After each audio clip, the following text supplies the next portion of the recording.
Okay, you know the feeling. You open your email, you see a notice from your web host, and your heart just sinks. The price to keep your website online for another year has suddenly shot through the roof. It's that moment of sticker shock that can honestly make you question everything. So, does that question feel a little too real? Yeah, you are not alone. This price shock is an incredibly common and frankly super stressful experience for website owners. But here's the good news. You actually have way more power in this situation than you think. And here it is, right? This slide just lays out the whole game. That amazing price you signed up for? Well, that was a fantastic marketing trick to get you in the door. But the price on the right, that's the real cost of the service. And it's the one you're suddenly expected to pay. No questions asked. We're going to call this moment the renewal price shock. And it's designed to create this false choice, you know? It makes you feel like your only options are to either cough up the high fee right now or risk losing your entire website. This quote really it hits the nail on the head. This isn't some mistake or an accident. It's a fundamental part of how the hosting business model works. The low entry price is the hook, but that big renewal price is where they actually make their money. But it's about more than just a high price. The whole system is kind of designed to make you feel trapped.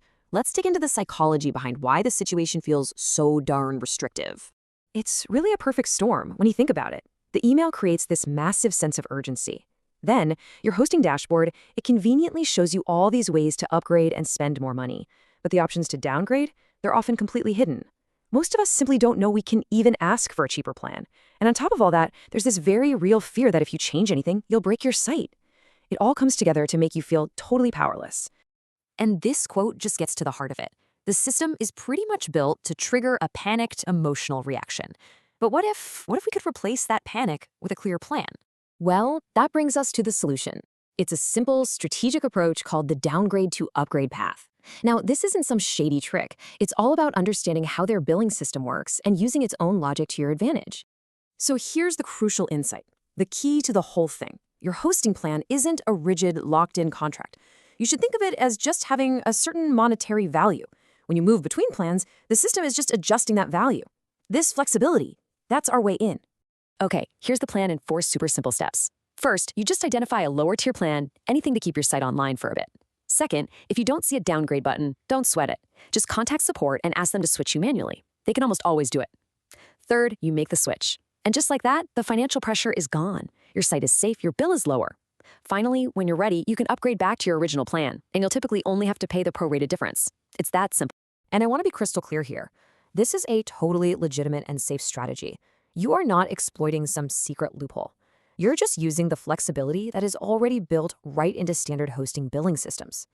By doing this, you fundamentally change the entire dynamic. You shift yourself from a state of reactive panic to one of proactive, calm planning. You take back control. And let's be really clear about the takeaway here. The goal isn't to get free hosting or to avoid paying altogether. It's about taking back control of your expenses and making sure you don't pay a huge sum under pressure, especially when your budget might be tight. So you're no longer at the mercy of some scary renewal notification. You have a process. You have agency. That feeling of being trapped is completely replaced by the confidence that you know exactly what to do. You're in charge. So this newfound control leaves us with a final, and I think pretty empowering question.